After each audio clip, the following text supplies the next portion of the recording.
It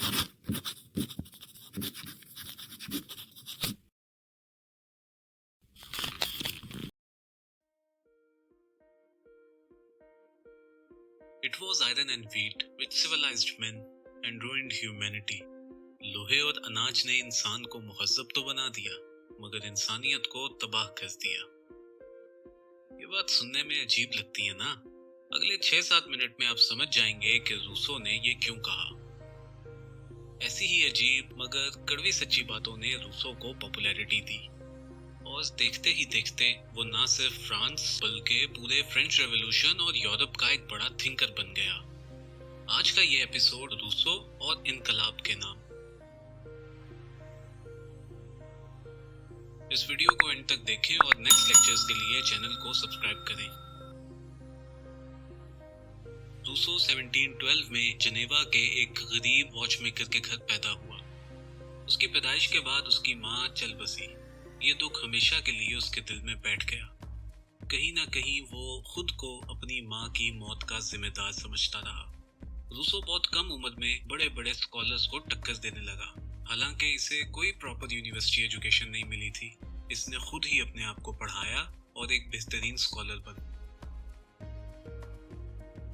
music, society और politics पर लिखना शुरू किया तो इसकी तहरीरों ने फ्रांस में तहलका मचा दिया। सभी फिलोसफर्स की तरह रूसो ने भी बहुत ट्रैवलिंग की और फिर 30 साल की उम्र में फ्रांस आ गया। घूमने फिरने से ना सिर्फ इसका नॉलेज बढ़ता गया बल्कि दूसरे स्कॉलर्स जैसे डेविड ह्यूम और वोल्टेयर से दोस्ती करने का मौका भी मिला। इन पढ़े लिखे दोस्तों की सोहबत रूसो के काम पर बहुत असरअंदाज हुई। रूसो के पास एक क्रिएटिव माइंड था। एज म्यूजिशियन उसकी कंपोजिशंस इतनी शानदार थी कि फ्रांस के महंगे तरीन ओपेरा हाउसेस में उसका म्यूजिक बजाया जाता था।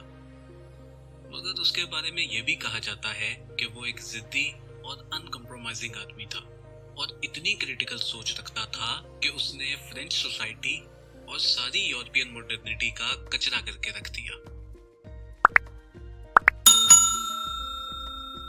1750 में रूसो ने कंपटीशन में एक एसे लिखा, discourse on the science and arts.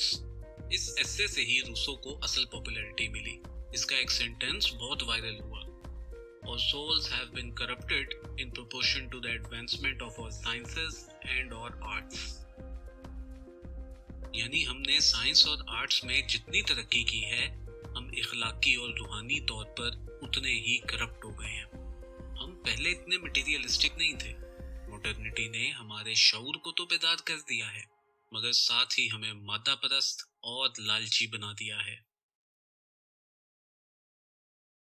हम पूरी तरह कमोडिटीज पर डिपेंड कर रहे हैं और हमारे अंदर नई से नई चीजों की तलब बढ़ती जा रही है। हमारी जो असल इंसानी फितरत हुआ करती थी वो खत्म हो रही है और हम आर्टिफिशियल बनते जा रहे हैं। रूसो मॉडर्न सोसाइटी की लग्जरीज को इसलिए भी नापसंद करता था कि इन्होंने इंसान को खुदगर्ज और आलसी बना दिया है। मजीद अगर आप discourse on the origin of inequality पढ़ें तो आपको लगेगा जैसे रूसो आज की सोसाइटी के ज़मीर को झंझोड़ रहा है।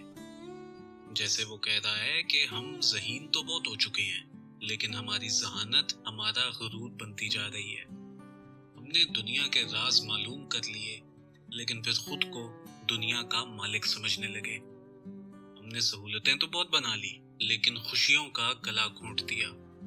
हथियार बनाने सीख लिए और कत्लो गारत शुरू कर दी। जहां आर्ट से जिंदगी को खूबसूरत बनाया, वहीं इसके सबब हमारे दिलों में हसद पैदा हो चुका है। जब हमारे दिलों में इतनी ख्वाहिशात नहीं थी, तब हम बहुत आजाद थे। रूसो ने अपने इस एसे में इस सारी तरक्की, सारी प्रोग्रेस को कॉन्ट्राडिक्ट कर दिया, क्योंकि इस प्रोग्रेस ने इंसान को इखलाकी तौर पर करप्ट कर दिया है।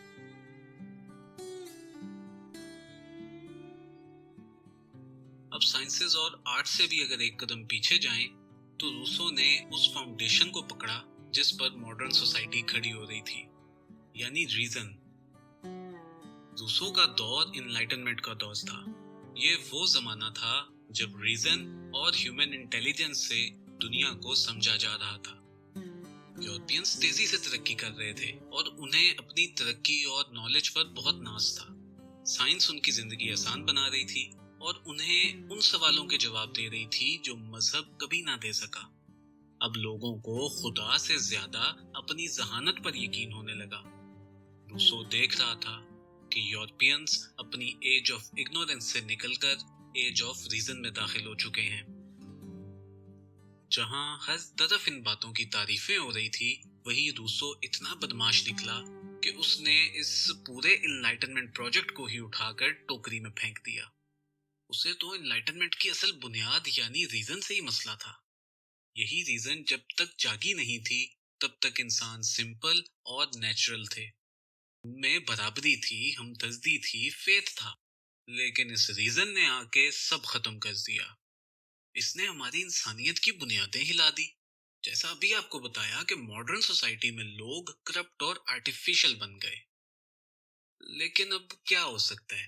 वक्त के बहाव को उल्टाया नहीं जा सकता, ना ही हम माजी में वापस जा सकते हैं।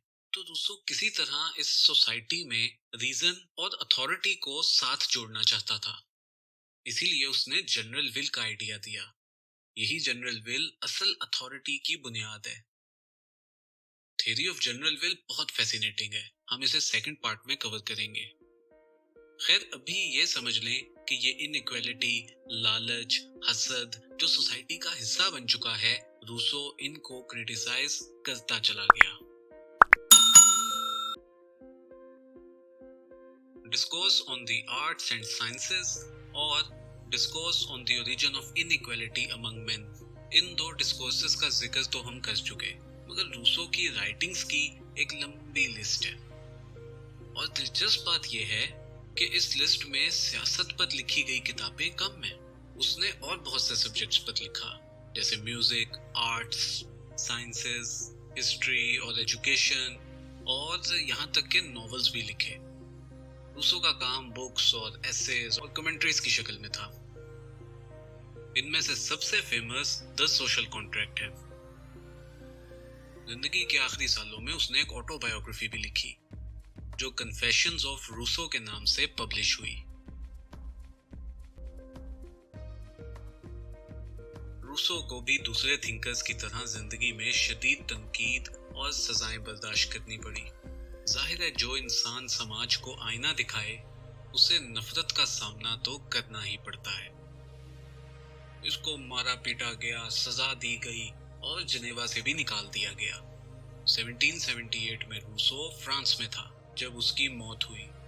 ये अपनी सोच और ख्यालात को हमेशा के लिए पीछे छोड़ गया।